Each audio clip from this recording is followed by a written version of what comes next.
오늘 어버이 주일로 잠언서 23장 15절에서 25절 부모를 즐겁게 하며 기쁘게 하라 라는 제목으로 같이 은혜 받는 시간 갖겠습니다. 구약 성경에서는 부모에 대한 공경을 상당히 강하게 말씀하고 있습니다. 심지어 부모를 공경하지 아니할 때는 돌로 쳐 죽여라 그렇게까지 나와 있어요. 그만큼 부모의 권위를 높여주셨습니다. 이유는 무엇일까? 부모를 통해서 하나님의 능력과 이적과 계시를 전달받기 때문입니다. 그게 이유예요. 하나님의 능력, 이적, 계시를 전달받아요. 부모로부터.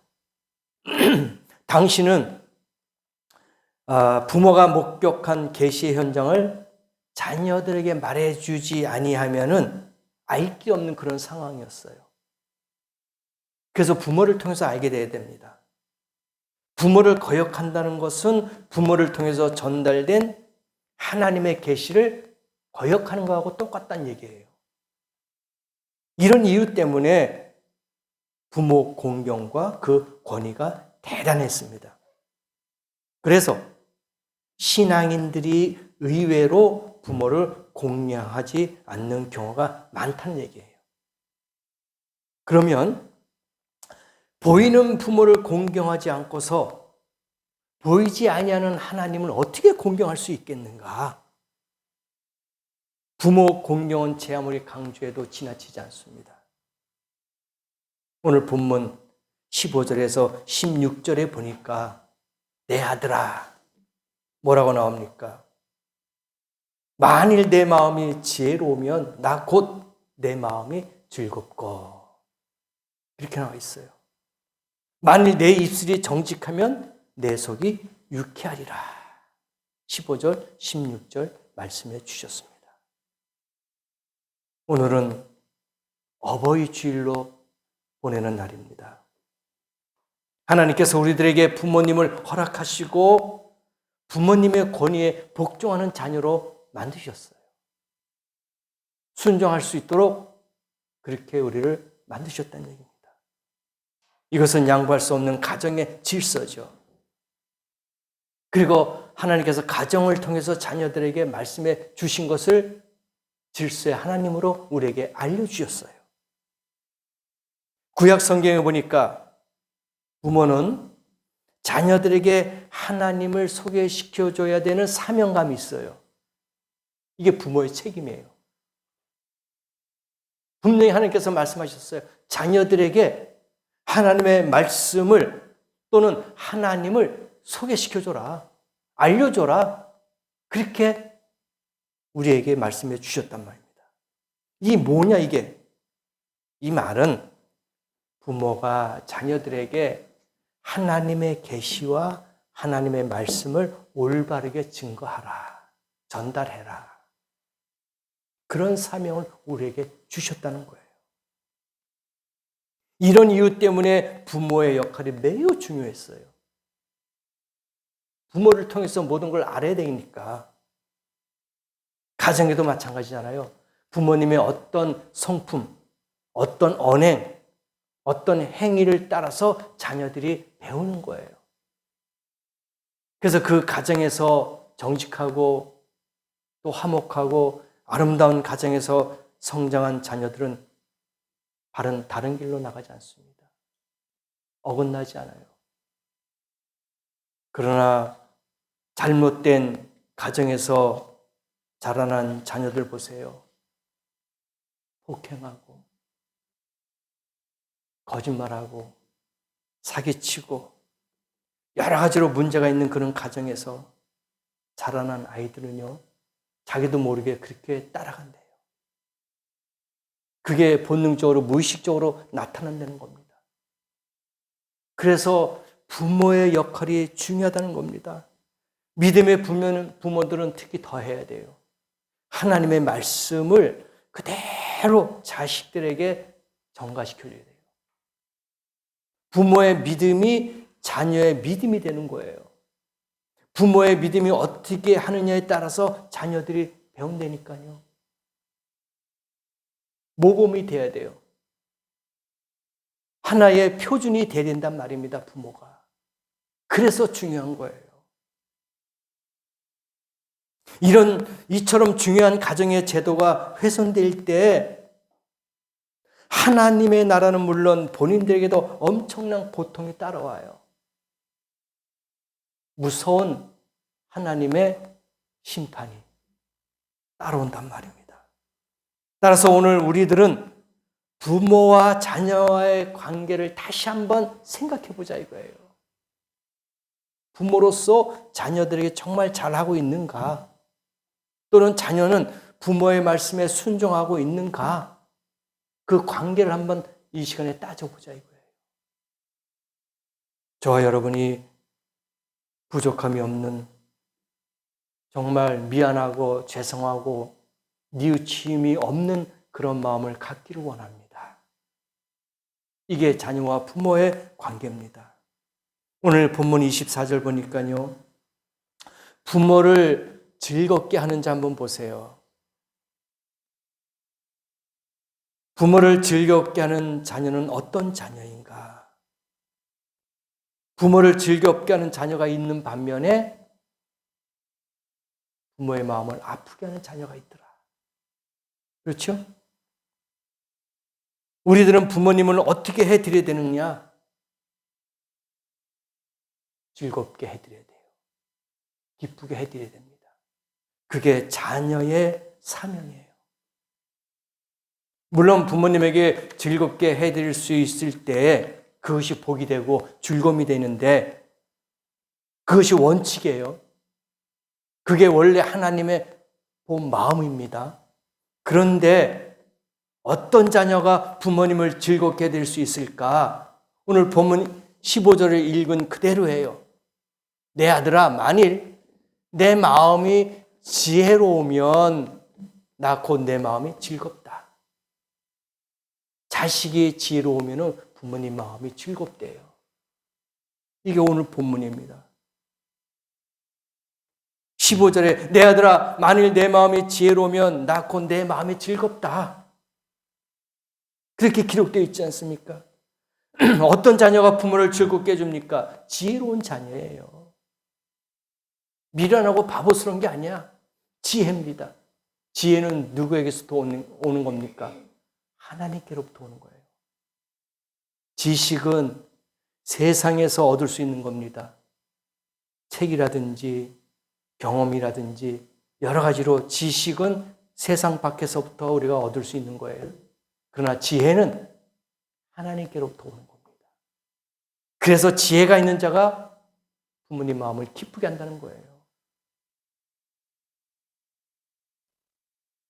잠언서 9장 10절에 보니까 여호와를 경외하는 것이 지혜의 근본이요 거룩하신 자를 아는 것이 명철이니라. 여호와를 아는 것이 지혜의 근본이래요. 지혜. 그러니까 지혜는 하나님을 아는 거예요. 지혜는 하나님께로부터 오는 건지를 믿습니다. 그 지혜는 누가 주느냐? 잠언서 2장 6절에 여호와는 지혜를 주시며 그렇게 나와 있어요. 누가 준다고요? 하나님이 주신다 했어요. 지혜는 하나님이 주시며 여호와께서 지혜를 주셔서 하나님을 경외하도록 합니다. 그래서 지혜를 구하라는 얘기예요. 지혜를 구해야지만이 하나님을 아는 지식을 얻는 거야. 하나님을 아는 지혜를 갖게 된다는 얘기입니다. 왜? 지혜는 하나님이 주시기 때문에. 그래서 우리가 구해야 됩니다. 그것이 하나님께로부터 오는 복인 줄 믿습니다. 그런데 잠언서 14장 6절에 보니까요. 거만한 자는 지혜를 구해도 지혜를 얻지 못한다고 했어요. 거만한 자가 누굽니까? 교만한 자, 거들먹거리는 자, 이런 자들. 하나님 앞에 지혜를 구하나 얻지 못한대요. 그럼 반대로 어떻게 됩니까? 겸손해야죠. 겸손하면은 우리가 지혜를 얻을 줄 믿습니다. 순종하면은 지혜를 얻을 줄 믿습니다. 왜냐하면 잠언서 3장 18절에 지혜는 그 얻은 자에게 생명나무라. 지혜를 가진 자가 복되도다. 복입니다. 오늘 아침에 지혜를 구하는 성도 되길 원합니다. 지혜를 구하면 복 받아요. 분명히 잠언서 말씀해 주셨잖아요. 3장 18절 지혜를 얻는 자 그 사람은 복된 사람이다. 그렇게 말씀해 주셨어요. 솔로몬이 어떤 사람이었습니까? 지혜의 왕 아닙니까? 솔로몬의 지혜다. 세상 사람들도 다 알아요. 솔로몬은 지혜의 왕이다. 잠언서 10장 1절에 솔로몬의 잠언이라. 지혜로운 아들은 아비로 기쁘게 하거니와 미련한 아들은 어미의 근심이니라. 지혜로운 사람은 어미에게 부모에게 기쁨이에요. 그러나 미련한 사람은 어눌한 사람은 부모의 슬픔인 거예요. 근심거리입니다. 오늘 여러분 미련한 사람 되지 마시고 지혜로운 성도 되기를 원합니다. 부모의 기쁨이 되는 지혜로운 자녀가 되기를 축원합니다. 그게 복이에요. 분명히 복이라고 했습니다. 시간이 될 때마다 잠언서를 한번 꼭 읽어보세요. 지혜입니다. 잠언서는 지혜의 말씀이에요. 이 말씀만 잘 지키면은 여러분 큰 복 받을 겁니다. 왜? 주님이 그렇게 주신다고 약속해 줬잖아요. 또 인정해 주셨잖아요. 그리고 부모님을 기쁘게 해줄 수 있는 것은 뭐냐? 입술이 정직한 자녀들. 다시 말하면 거짓말하지 않는 자녀들이 부모님을 기쁘게 한대요. 그게 16절에 나오잖아요. 만일 내 입술이 정직을 말하면 내 속이 유쾌하리라. 유쾌, 상쾌, 통쾌. 우리가 들어봤잖아요, 우리가. 이거예요. 기쁘다는 거예요. 즐겁다는 거예요. 이 말씀 그대로예요. 우리의 입술이 정직해야 됩니다. 거짓말하면 안 돼요. 부정부패의 말을 하면 안 된단 말입니다. 있는 그대로 이야기할 때에 부모님이 기뻐하신대요. 부모님을 속이는 거 이건 안 됩니다. 세상에 나가서 사기치는 거 이거 안 됩니다. 슬픈 일이에요. 근심거리입니다. 우리는 늘 정직한 입술로 하나님을 찬양해낼 줄 믿습니다. 어떻게 한 우물에서 쓴물과 단물이 나올 수 있겠습니까? 어떻게 우리 입술에서 기도하고 우리 입술에서 찬양을 하면서 거짓말을 할 수 있겠습니까? 모순입니다. 정직한 입술 달라고 기도하십시다. 정직한 말을 할 수 있도록 기도하십시다. 마귀가 틈을 타지 못하도록 기도해야 될 줄 믿습니다. 우리가 부모님에게 용돈을 많이 드리죠. 부모님이 흐뭇해할 수 있어요. 그러나 용돈과 많은 선물을 드려도 자식이 죄를 짓고 거짓말을 한다면 부모의 마음은 근심이에요. 즐거운 게 아닙니다. 선물을 받지 않고 또 돈을 받지 않더라도 내 자녀들이 정직한 것을 부모님은 기뻐하실 거예요. 부모님도 그렇게 원할 겁니다. 그래서 여러분, 우리의 입술로도 범죄치 않기를 간절히 축원합니다. 열심히 땀 흘려서 그것으로 부모님을 기쁘게 해드린다면 그것보다 더한 즐거움이 어디 있겠습니까? 그러나 사기치고 도둑질하고 잘못된 것으로 부모님을 섬긴다면 그것은 잘못 섬기는 거예요. 그건 불효입니다. 늘 정직한 마음으로 깨끗한 입술로 섬기는 자녀 되길 원합니다. 오늘 본문 24절에 보니까요, 이런 말씀이 나와요. 의인의 아비는 크게 즐거울 것이요 지혜로운 자식을 낳은 자는 그로 말미암아 즐거울 것이니라. 지혜로운 사람들, 하나님께서 오늘 말씀하셨어요. 자식을 즐겁게, 정말 지혜롭게 자식을 낳은 사람은 그 부모의 마음이 기쁘대요. 즐겁대요. 지혜로운 자식을 갖고 있는 부모가 어떤 마음인지 우리는 알지 않겠습니까? 모든 것이 매사에 하나님 위주예요. 하나님 말씀으로 자라나는 겁니다. 이런 기쁨과 즐거움을 우리는 부모들에게 드려야 될 줄 믿습니다. 25절 말씀 그대로요. 내 부모를 즐겁게 하며 너 낳은 어미를 어떻게 해요? 기쁘게 하라. 이게 자식의 책임이야. 자녀들이 책임이란 말입니다. 내 부모를 즐겁게 하라. 너 낳은 어미를 기쁘게 하라. 그렇게 했어요. 이것은 당연히 자식이 감당해야 할 책임과 의무입니다. 그냥 자식이라고 다 그냥 흥청망청 방탕한 생활하는 건 아니에요. 부모의 마음을 기쁘게 하는 것이 뭐냐? 즐겁게 해드리는 것이 뭐냐? 우리가 깊게 생각해 봐야 돼요. 내가 이것을 하면 부모님이 기뻐하실까? 내가 이렇게 하면 부모님이 즐거워하실까? 생각해 보자 이거예요. 어떤 것이 부모님을 기쁘게 해드릴 것인지, 아니면 근심 걱정으로 괴로운 그런 마음을 갖고 계실지 여러분이 스스로가 알 수가 있을 거예요. 자녀된 도리를 떠나서 하나님의 백성된 도리가 아닙니다. 하나님께서는 기뻐하지 않아요. 자식된 도리가 있을 때에 하나님도 기뻐하시더라 이거예요. 자식의 도리를 다하지 못할 때 어떻게 하나님이 기뻐할 수 있겠습니까? 어떻게 그를 사랑할 수가 있겠습니까?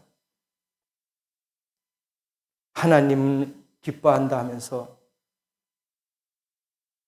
하나님을 즐겁게 한다면서 행위로서는 그렇게 못할 때가 얼마나 많이 있습니까?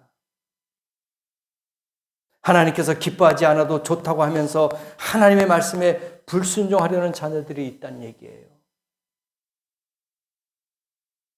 육신의 부모도 섬길 줄 모르고 순종할 줄 모르면서 어떻게 영원하신 하나님을 섬기고 순종할 수가 있겠습니까? 이건 거짓이고 모순입니다. 부모님이 자녀들에게 바라는 것이 무엇일까요? 17절 말씀 나옵니다. 내 마음으로 죄인의 형통을 부러워하지 말라. 항상 여호와를 경외하라. 의인의 형통함, 악인의 형통함을 오늘 말씀 보니까 뭐라고 했어요? 부러워하지 말아라. 근데 사람인지라 못된 사람들, 거짓말하는 사람들 왜 저렇게 잘 풀릴까? 왜 저렇게 잘 살까? 정말 부러워할 때가 있어요. 그렇지 않습니까? 나는 정직하게 사는데, 나는 말씀대로 사는데 왜 내가 이렇게 힘들게 살아야 돼? 쟤네들은 거짓말하고 사기치고 못된 짓 하면서도 잘 먹고 잘 살아. 비교할 수가 있어요. 근데 오늘 말씀 보니까 악인의 형통함을 부러워하지 말아라.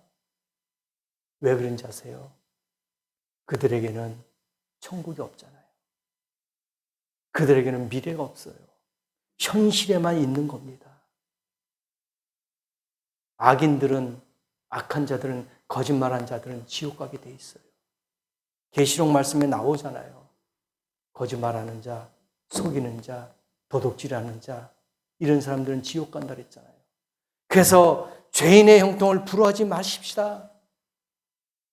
우리가 힘들고 조금 불편해도 천국이 있잖아요. 그런 마음을 갖고 사는 거예요. 17절에 내 마음으로 죄인의 형통을 부러워하지 말고 항상 여호와를 경외하라. 여호와를 경외하라. 자녀들이 부모님에게 불평하는 게 그거야. 왜 엄마 왜 아버지 우리는 이렇게 힘들게 살아? 왜 이렇게 어렵게 살아? 다른 애들은 잘 살고 잘 먹고 사는데 왜 우리는 이렇게 힘들게 살아? 이게 하나님이 원하시는 모습이야? 이게 우리가 예수를 믿는 결과야? 하면서 부모님을 원망할 때가 이때니까요. 사람인지라. 부모님 잘못 만나 이런 고생을 우리가 하고 있구나. 원망할 때가 있어요. 다른 사람들과 비교합니다. 다른 가정과 비교해요. 그나마 부모님이 우리들을 보호해 주시지 않고 부모의 책임을 이행하지 않고 우리를 버렸다면 어떻게 생각하시겠습니까? 감사해야 돼요. 옛날에 우리의 부모들 세대 한번 보세요. 못 먹고 못 살고 힘들었어요. 자식들은 줄줄이 이렇게 태어났습니다. 어떻게 해요? 입양 보내버려요. 해외 입양, 국내 입양. 왜? 그래도 우리는 살아야 되겠다 하고 주는 거예요. 내가 그런 자녀가 아니니까 얼마나 감사합니까? 나를 버리지 않았으니까 얼마나 감사해요. 그걸 감사하고 사시자 이거예요. 저도 우리 형제들이 7명이잖아요. 위로 누나가 4명이나 있어요. 4명 다 지금 생존해 있는데 큰 누나가 75살이에요. 아직까지 생존했어요. 75살이면 어떻게 생각합니까? 6.25 피난 다니면서 아기를 낳았어요. 저희 어머니가. 응? 그 피난 다니면서 갓난아기 핏덩어리를 데리고 간 거예요. 다른 부모 같아서 버렸을 거 아닙니까? 자식이 줄줄이 있었으니까 버렸을 거예요. 왜? 내 입에도 풀칠하기 힘든데 그 딸린 자식들을 어떻게 그 피난길에서 어떻게 먹여 살립니까? 근데 피난 가운데 아기를 큰 누나를 낳았어요. 75살. 벌써 6.25가 발발한 지가 75년 됐다는 겁니다. 근데 안 버리고 지금까지 잘 왔잖아요. 바로 우리가 그렇게 한번 생각해 보십시다. 우리를 버렸다면은 감사하지 않겠어요? 지금 감사하고 사십시다. 그 모든 것들을 생각하면은 우리가 불평불만이 있다 할지라도 지금의 부모가 나를 잘 키워주고 그래도 지금까지 살아있는 것에 감사하십시다. 고마움을 갖고 있을 때에 우리에게 더 큰 은혜가 임할 것입니다. 하박국 구약의 3장 17절에서 18절 보니까 이런 말이 나와요. 비록 무화과 나무가 무성치 못하고 포도나무에 열매가 없고 감람나무에 소출이 없으며 밭에 식물이 없고 우리의 양이 없으며 외양간에 소가 없을지라도 나는 여호와로 인하여 구원의 하나님을 인하여 기뻐하고 찬양할 것이다. 하박국 선지자가 그렇게 이야기했어요. 무화과 나무에 열매 없어요. 포도나무에 소출이 없어요. 외양간에 소가 없어요. 그래도 나는 하나님께 구원의 하나님께 감사하겠다. 왜? 내가 구원받았으니까. 거듭났으니까. 그거 하나만 갖고도 예수님 감사합니다. 내가 이 땅에서 부귀영화를 누리면서 지옥 가면은 뭘까요? 허망합니다. 불쌍합니다. 그러나 이 땅에서 조금 힘들고 어려워도 먹는 것이 부족하고 생활하는 게 불편해도 천국이 있으니까 구원받았으니까 그것으로 인해서 난 기뻐합니다 하고 하박국 선지자가 고백했잖아요. 아무것도 없다는 얘기예요. 네? 포도나무에 열매가 없어. 감람나무에 없어. 밭에 식물이 없어. 무화과 나무에 없어. 아무것도 없어. 양에 우리의 소가 우리의 아무것도 없어. 그래도 기뻐한다는 거예요. 여러분도 이런 마음을 가지고 하나님을 찬양해야 될 줄 믿습니다. 이런 마음을 가지고 우리의 부모님을 사랑해야 될 줄 믿습니다. 이게 얼마나 감격적인 말씀입니까? 얼마나 기쁨과 감사가 충만한 삶입니까? 하박국 선지자처럼 이 시간에 저와 여러분 고백할 수 있겠어요? 감사하고 찬양할 수 있습니까? 여호와로 인하여 감사하고 즐겁게 사는 생활을 우리 부모님이 원하신다는 것입니다. 하박국 선지자처럼 그런 마음을 가지고 고백하고 구원받은 걸 인해서 감사하십시다. 예수를 알고 있는 그 자체만 가지고도 감사하십시다. 우리에겐 희망이 있어요. 18절에 뭐라고 나옵니까? 정령이 내 장래가 있겠고 내 소망이 끊어지지 아니하리라. 장래가 보장이 된대요. 장래 소망이 있대요. 저는 뭘까 생각해 봤어요. 여러분 뭘까요? 물질은 아니더라고요. 물론 물질이면 좋겠지만은 이게 뭐냐? 장래가 있다. 천국의 미래가 보장된 거예요. 그 다음에 내 소망이 끊어지지 아니하리라. 천국 소망이 끊어지지 않을 줄 믿습니다. 천국 소망을 가지고 미래에 하늘나라 가는 그러한 장래의 희망을 갖고 살자 이거예요. 이게 복이 아니겠습니까? 이런 희망을 갖고 살자 이거예요. 18절에도 나오잖아요. 정령이 내 장래가 있겠고 내 소망이 끊어지지 아니하리라. 이게 희망 아닙니까? 부정한 재물, 죄인의 형통을 바라지 말고 열심히 여호와를 믿는 신앙으로 살라고 말씀해 주고 있는 거예요. 그래서 우리에겐 희망이 있습니다. 비전이 있어요. 꿈이 있습니다. 왜 좌절하고 낙심합니까? 왜 불평하고 왜 원망할까요? 부모는 부모예요. 아무리 못났어도, 아무리 부모님이 실수가 있고 가진 거 없다 할지라도 부모는 부모입니다. 우리가 공경하고 섬기는 그런 대상이란 말입니다. 자녀의 의무는 뭡니까? 부모님을 기쁘게 해드리는 거예요. 부모님 마음을 편하게 해드리는 것인 줄 믿습니다. 20절, 21절에도 나오죠. 술을 즐겨하는 자는, 고기를 탐하는 자들은 사귀지 말아라. 21절에도 술 취하고 음식을 탐하는 자가 가난해질 것이다. 왜 그럴까요? 여러분, 알코올 중독자들 보세요. 부자입니까? 다 가난해요. 술과 도박으로 다 탕진합니다. 그런 사람들은 가난할 수밖에 없어요. 술 취하고 음식을 탐하는데 부자가 될 수가 없어요. 패가 망신하는 거예요. 술 좋아하는 사람, 속된 말로 여자 좋아하고, 술 좋아하는 사람, 도박, 오락 좋아해요.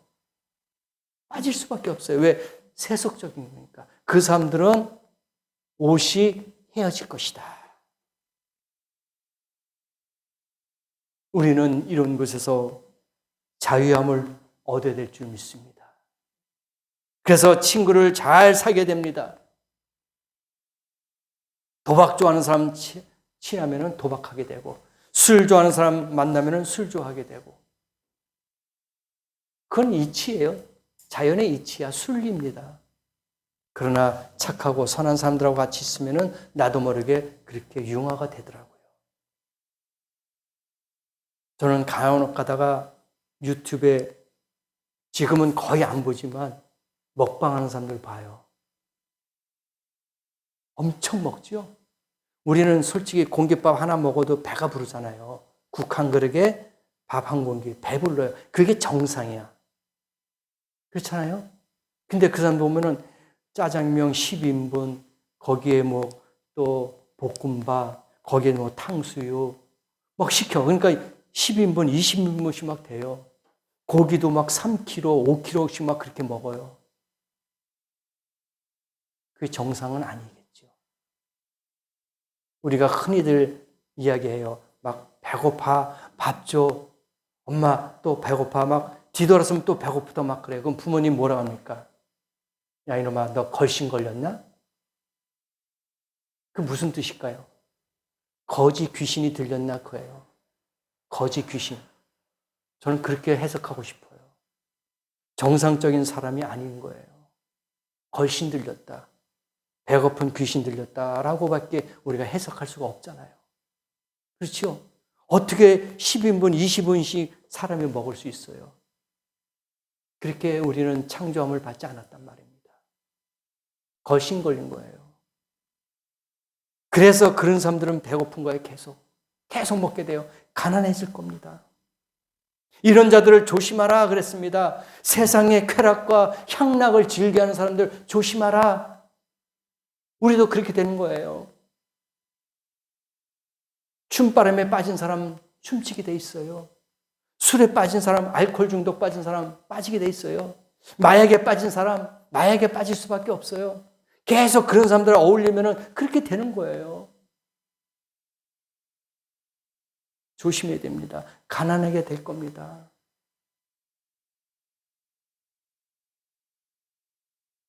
나를 낳아준 부모를 우습게 여기지 마십시다. 무슨 뜻이냐? 가볍게 생각하지 말아라 이겁니다. 22절에 이야기했잖아요. 너를 낳은 아비에게 청종하고 내 늙은 어미를 경히 여기지 말지라.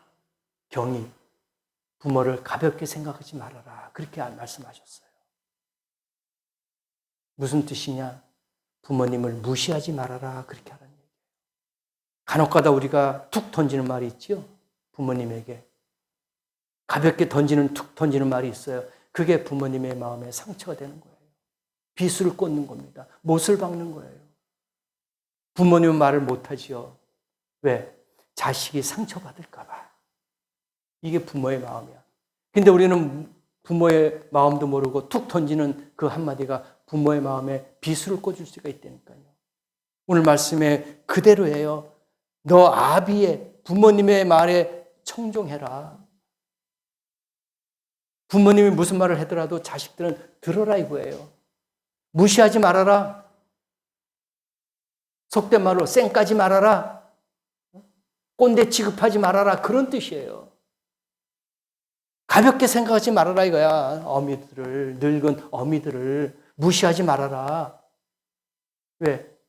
여러분도 다 늙어요. 저와 여러분도 다 70, 80, 90 다 늙어갈 겁니다. 그래서 무시하지 말라 이거예요. 부모님을 가볍게 생각하지 말라 이겁니다. 언젠가는 나도 늙어서 우리 후손들에게 그러한, 내 자식들에게 그러한 경의 여김을 받을 수밖에 없어요. 뿌린 대로 거둔 겁니다. 그래서 여러분, 부모를 가볍게 생각하지 마시고 존경하는 마음 갖기를 원합니다. 말씀을 정리합니다. 우리들에게 육신의 부모님을 허락해 주셨습니다. 부모님을 공경하는 것은 하나님을 공경하는 거예요. 반대로 하나님을 잘 공경하는 자들은 육신의 부모도 잘 공경하더라. 나는 지금 어느 부분이 문제인지 살펴보면서 하나님 앞에 회개해야 됩니다. 잘못한 것을 반성해야 된다는 얘기죠. 여러분의 가정에서 보고 자라는 자녀들이 있습니다. 여러분들이 부모님을 공경하는 거 그 자녀들이 그대로 배워요. 동물들 보세요. 말 못하는 미물 보세요. 교육을 시킵니다. 잘못하면 가서 이 동물들도 가가지고 자녀들에게 징계를 주더라고요. 잘 해라. 잘 따라오라 이겁니다. 여러분도 이 시간에 혹시나마 내가 부모님에게 잘못한 것이 있을까? 또는 부모 입장에서 자녀들에게 잘못 가르쳐주고 있는 것이 있을까? 생각해 보라 이거예요. 우리가 부모님에게 매월 용돈을 드리는 것도 중요합니다. 그러나 그것보다도 마음을 편하게 해드리는 것이 중요해요. 부모님한테 내가 어떻게 잘 살고 있는지, 떳떳하게 정직하게 살고 있는지, 하나님을 잘 섬기고 있는지 이것을 원하는 부모들이라 있다는 거예요. 여러분의 부모님은 먹고 싶은 거 먹지 않고 입고 싶은 거 입지 않고 여러분들을 잘 키웠어요. 잘 자라겠단 말입니다. 내 입보다는 자녀의 입으로 들어가는 걸 더 생각했어요. 내가 입고자 하는 그 옷보다도 자녀들 더 어떻게 예쁘게 키울까 옷을 입혔단 말입니다. 그의 부모를 생각해야 됩니다. 그래서 우리는 아까울 게 없어요. 부모님에게 어떻게 하든지 아까울 게 없는 거예요. 더 못해져서 마음이 아픈 거지 지금 하는 것, 그 모든 것들이 아까운 게 아닙니다. 그래서 여러분의 마음에 큰 그릇을 소유하길 바랍니다. 부모의 사랑, 큰 그릇을 갖고 있으세요. 조그만 종지 같은 그런 마음으로 부모를 사랑하지 마시고 넓은 마음의 부모의 사랑의 마음을 갖고 있자 이겁니다. 이것이 하나님이 원하는 마음이 아닐까.